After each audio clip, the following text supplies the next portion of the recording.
হেফাজতকে কাছে পেতে তৎপর বিএনপি, এটা প্রথম আলোর একটা হেডলাইন।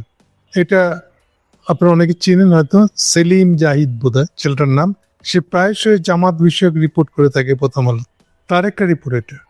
আপনারা জানেন যে প্রায় 15-20 দিন হয়ে গেল বিএনপি বিরুদ্ধে জামাত ইসলাম একটা জোট করে উদ্যোগ নিয়েছিল 8 দলীয়, যার মধ্যে 5টাই ইসলাম ঘেঁষা দল, বাকি 3টার মধ্যে ছিল এনসিপি, এবি পার্টি আর গণ অধিকার পরিষদ। পরের দিন থেকে এটা ভাঙনের জন্য উচ্চ পড়ে লাগে বিএনপি। সবার আগে তার টোপ দেয় আমাদের এনসিপিকে। দুর্ভাগ্যজনকভাবে সেই টোপ গিলে এনসিপি যে টোপ গিলছে তার বড় চিহ্নটা। আচ্ছা, তার আগে বলে নি, সে সময় নাহিদ বলেছিল যে তারা এই ধরনের জোটে থাকতে চায় না, মানে তারা বুঝাতে চাচ্ছে তারা কোনো ইসলামী জোট, এই যে ইসলামী, তারা খুব সেকুলার রাখে, খাঁটি দল, ইসলামের গন্ধ না আলাদা দল হইতে চায় না আর কি তারা। আমি মনে করি এটা শুধু নাহিদের না, হোল এনসিপির পরাজয়ের শুরু এখান থেকে হবে। আগামী দিনে হিস্ট্রি এনসিপি কে মূল্যায়ন করবে এই জায়গা থেকে। নাহিদের এই বক্তব্যটা থেকে যে তার ডিজেনারেশন, ঢলে পড়া, খতম হয়ে যাওয়া শুরু, এই হিসেবে চিন্তা করবে। নাহিদ একদিকে বলতেছে তার ইসলামী দলের সাথে জোটের আপত্তি, কিন্তু পরে কি করছে সে এইবার বিএনপি একটা উদ্যোগ নিয়েছে হেফাজতের সাথে খাতির করা, অর্থাৎ জামাতের বিরুদ্ধে এই বিষয়টাকে ব্যালেন্স করার জন্য বা খতম করার জন্য তারা হেফাজতের দ্বারস্থ হয়েছে। হেফাজতের দ্বারস্থ হয়ে এইবার ঘটছে আসল ঘটনাটা। কেমন দ্বারস্থ হয়েছে? হেফাজতের এখনকার যে কমিটির সভাপতি তিনি হলেন বাবুনগরী, বাট সেই বাবুনগরী না, জুনায়েদ বাবুনগরী এটা না, এটা হলো মহিবুল্লাহ বাবুনগরী। সম্পর্কে বোধহয় জুনায়েদ বাবুনগরীর সে চাচা টাচা মামাটা আমাকে চেক করা হবে, ওই সূত্রে বাবুনগরী একই ধরনের টাইটেল তাদের। কিন্তু এই মহিবুল্লাহ বাবুনগরী, আমি জানি না সে কেন ওটা করে, কিভাবে করে। সবচেয়ে খারাপ কাজটা সে করেছে জেনে অথবা না জেনে, সেটা ইন্ডিয়ানদের অংশ হয়ে গেছে। তার বগলে বগলে এখন ঘুরে হলো বাহাউদ্দিন। বাহাউদ্দিনটাকে অনেকে চিনবেন না। বাহাউদ্দিন হলো মৌলানা মান্নানের ছেলে। মৌলানা মান্নান থেকে এটা অনেকে চিনবেন না, এটা পিছনের লম্বা হিস্ট্রি আছে। মৌলানা মান্নান হলো আইয়ুব খানের আমলে, আজকে না, আইয়ুব খানের আমলে। আইয়ুব খান যখন মেয়েদের পেট কাটতে গেছিল, প্রথম আইয়ুব খান বাংলাদেশে এই কন্ট্রাসেপটিভ জন্ম নিয়ন্ত্রণের কারবারটা, আমেরিকান পলিসিটা পার্সু করতে যায়। এইটা করতে যে বাধা দেখে যে এই মুসলমান অধ্যুষিত জনপদে তার কথা কি শুনবে কেউ? এই জন্য উনি প্রথম যার দ্বারস্থ হয়েছিলেন তিনি হল শর্ষিনার পীর। এই শর্ষিনার পীর প্রভাবিত যতগুলো মাদ্রাসা ছিল, সেই মাদ্রাসার শিক্ষকদের একজন হলেন মৌলানা মান্নান, যিনি শর্ষিনার পীরের খুব কাছের লোক। গল্পটা ছোট করার জন্য বলছি, শর্ষিনার পীর পরে মৌলানা মান্নানকে হাতে তুলে দেন আইয়ুব খানের, যে উনি আপনার হয়ে কাজ করবে, মাদ্রাসার শিক্ষকদেরকে আপনি যা বলতে বলবেন এটা বলে জনগণের পক্ষে আর্গু করবেন, মানুষকে প্রভাবিত করবেন।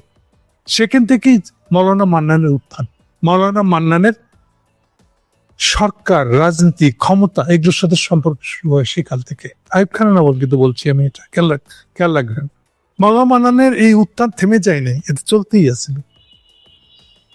এর সাথে জিয়া রহমান আমল হয়েছে, তাকে মন্ত্রী বানানো হয়, শিক্ষামন্ত্রী। এরশাদ আমলের শিক্ষামন্ত্রী। এই যে আপনারা যেটা দেখেন গুলশান যেতে একটা মসজিদ পাবেন আপনি রাস্তা বাম পাশে, সেই সময় তিনি আবার ইরাকের সাথে সম্পর্কিত। ইরাকের টাকা দিয়ে উনি এই মসজিদটা বানাইছেন, এই কমপ্লেক্সটা বানাইছেন। মন্ত্রী হয়ে গেছিল, শিক্ষা প্রতিমন্ত্রী। কত রুটছে না খেয়াল করে দেখেন। এই সময়ে সম্ভবত 87-88 সালের দিকে তার ইনকিলাব পত্রিকার জন্ম। ওনাকে বানাই দেওয়া হয়েছিল ওই আইয়ুব খানের আমল থেকে একটা সকল শিক্ষক সমিতি। কেমন শিক্ষক সমিতি? যারা মাদ্রাসায় পড়ায়। কি মাদ্রাসা স্পেসিফিক্যালি কিছু নাই, এটা কওমি নাকি আলিয়া নাকি কিছু, এটারই কখনো মুখ্য বিষয় হয় নাই। মুখ্য বিষয়টা হচ্ছে উনি খাস শিষ্য এবং যে জন্ম নিয়ন্ত্রণের পক্ষে প্রচার প্রপাগান্ডা করে। এখান থেকে তার শুরু। আসলে এখান থেকে তার সঙ্গে আমেরিকানদের সম্পর্ক, বাকি সবকিছু টাকা দেওয়া, সেই টাকা দিয়ে উনি, এই টাকাটাই দেওয়া হয়েছিল ওই ইয়েদের যে চাঁদা, মাদ্রাসা সমিতির মাস্টারদের যে চাঁদা উঠছিল ওই চাঁদার টাকা দিয়ে উনি এই পত্রিকাটা খুলেন, একদম ইত্তেফাকের অফিসের বগলে। এই মৌলানা মান্নানের ছেলে হলো বাহাউদ্দিন, কিন্তু কাণ্ডটা উল্টা। বাহাউদ্দিন এখন কিছু না পেয়ে হাসিনা আমল হাসিনার সঙ্গে সম্পর্ক রাখার চেষ্টা করেছেন, আর এই আমলে এসে উনি একেবারে ইন্ডিয়ান কোলে গিয়ে উঠে বসছে। এখন বিএনপির জন্য 1 নম্বর পত্রিকা হচ্ছে ইনকিলাব।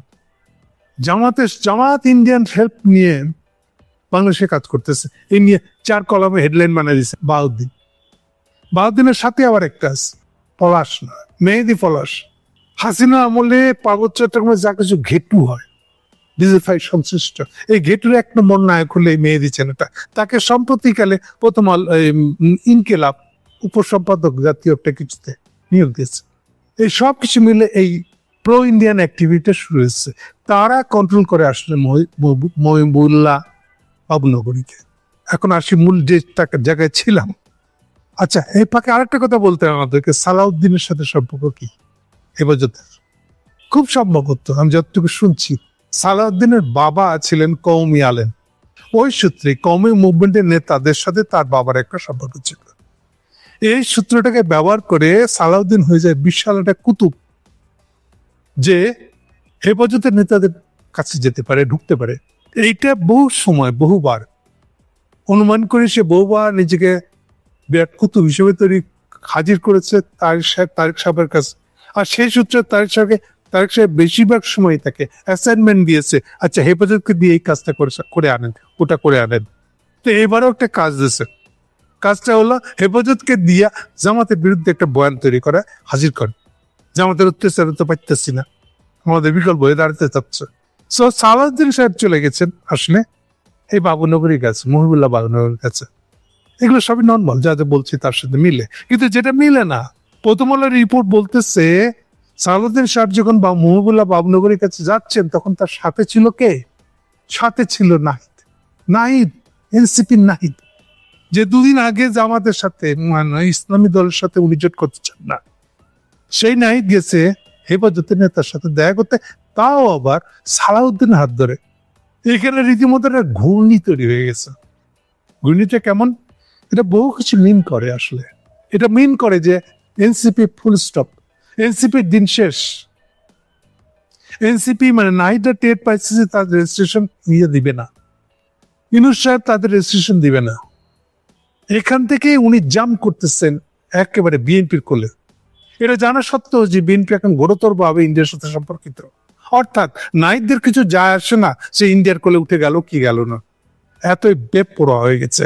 এই জন্যই সে এখন আবার যেহেতু তার পার্টি রেজিস্ট্রেশন পাবে না, ফলে ইলেকশনে দাঁড়াতে পারবে না, ফলে গণ অধিকার পরিষদ নূরের পার্টির সাথে তার অ্যালায়েন্স, তারা নূরের পার্টির মধ্যে উঠে যেতে যাচ্ছে যাতে নূরের পার্টির নামে ইলেকশনে দাঁড়াতে পারে, 2-4টা সিটও নিতে পারে বিএনপির সাথে খাতির রাখলে। এই হলো চক্রটা, এই হলো সেই ঘুড়িটা। এই পরিস্থিতিতে তারা সবাই গিয়ে উঠতেছে বাবুনগরের কোলে সালাউদ্দিনের হাত ধরে। মজার কথা না? এই জন্য বললাম যে আগামী দিনের হিস্ট্রি এই কথাটা বলবে যে কবে থেকে নাহিদদের অস্তিত্ব শেষ হয়ে গেছিল, কোন সিদ্ধান্তের কারণে। আমি শিওর এটা আগামী দিনে মানুষ এই কথাটা বলবে। সবচেয়ে বড় কথা যেটা, তারা গেছে হেফাজতকে দখল করতে, হেফাজতকে দিয়ে এইবার জামাতের বিরুদ্ধে বয়ান দেওয়া হচ্ছে। এটা কোনো নতুন কথা না যে ইসলামী নানান দল, সামাজিক প্রতিষ্ঠান, তাদের মধ্যে ফেরকার ফারাক থাকবে। থিওলজি মানে ফেরকা, এমন কোন থিওলজি দুনিয়াতে নাই যার অসংখ্য ফেকরা নেই।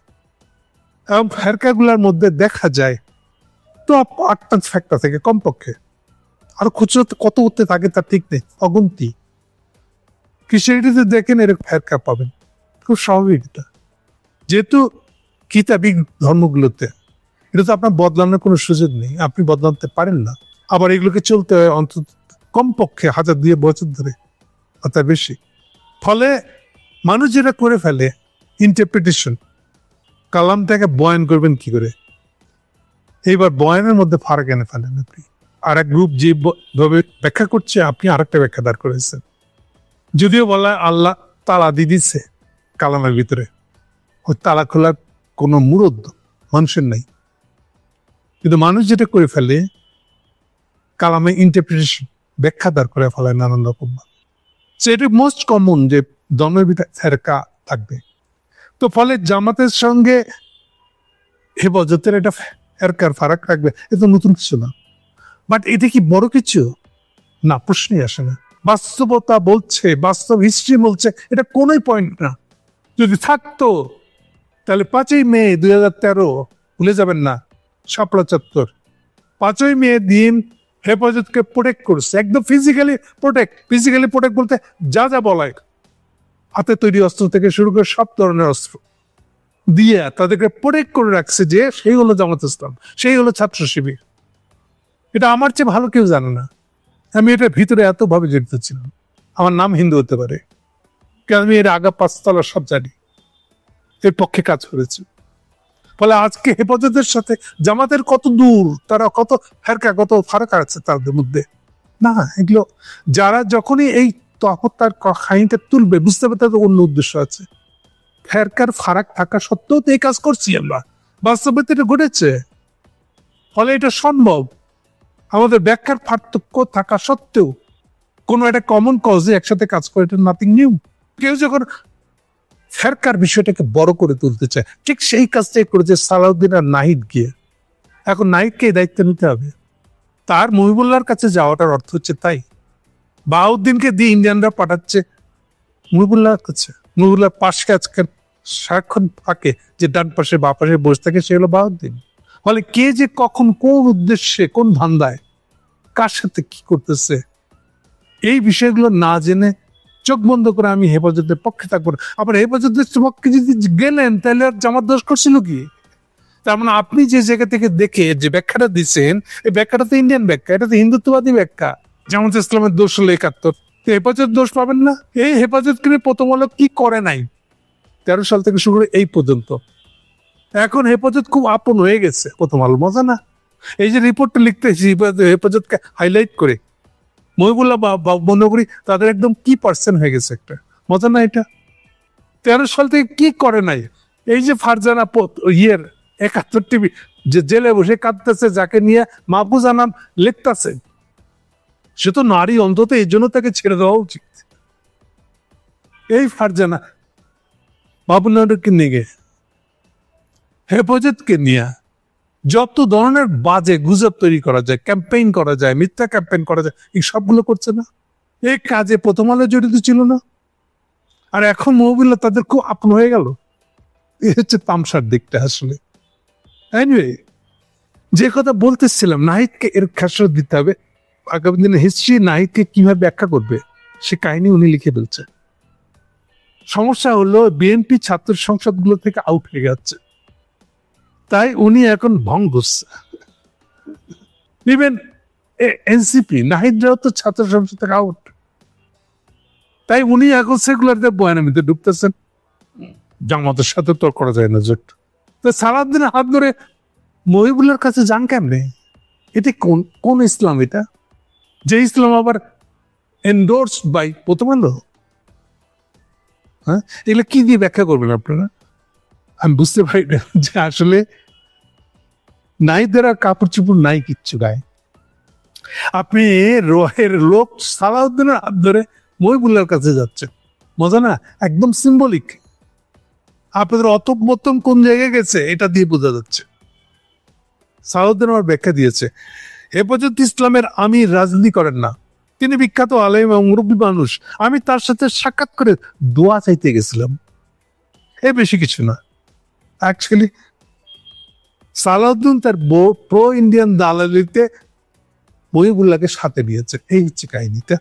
আরো সাথে পেয়েছেন আপনি নাহিদকে, এরই ভিতর দিয়া আর এক হিস্ট্রি রচিত হলো। আসলে শেষ কথাটা বলে দিই, আমার কথা শুনতে ভালো লাগবে না, অনেকে তালমিল খুঁজে পাবেন না।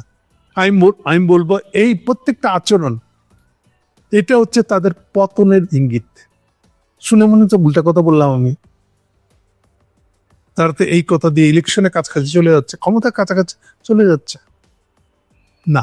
আবার কথা বলা নিজেই বলছে যে এর ভিতর দিয়েও আবার হেফাজত আরো অনেক নেতা আছে যারা আবার এই যে 7 দলীয় জোট বানাইছে জামাত ইসলাম বা আপনার হাত পাকাওয়ালারা, ওদের জোটের মধ্যে তো আছে। হেফাজতের বহু অংশ ওদের ভিতরে আছে, দেখেন নিজেই বলতেছে। কিন্তু তাহলে কি দাঁড়ালো এটা? এটা লাভ করছে যে হেফাজতটাকে ভেঙে টুকরা করে দিচ্ছে, এক ভাগ নিজেদের দিকে নিয়ে গেছে। আচ্ছা, এই বিএনপি কি 5ই মে সমর্থন দেয় নাই? 5ই মে রাত 8টা, লাস্ট 5ই মে রাত 8টা খালেদা জিয়া কমপ্লিটলি নাকচ করে দেয় এটাকে সমর্থন করতে। যদি করতেন তাহলে ওই রাত্রে হাসিনা সরকার পতন হয়ে যায়, খালেদা রাজিও নেই। আর আজকে সালাউদ্দিনকে পাঠায় তারেক জিয়া, মহিবুল্লাহকে পক্ষে নিতেছে। মজার ইন্ডিয়ান হেজিমনির, ইন্ডিয়ান চালের, ইন্ডিয়ান প্রভাবের পরিণতি না? এই জন্য বললাম বিএনপি সেই গেলি, সেই খসালি, কিন্তু ইন্ডিয়ান দালাল হিসেবে গেলি। মানে কি বলবো এটাকে আমি?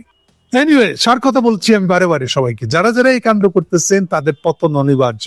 এগুলো একটাও ক্ষমতা পর্যন্ত পৌঁছতে পারবে না।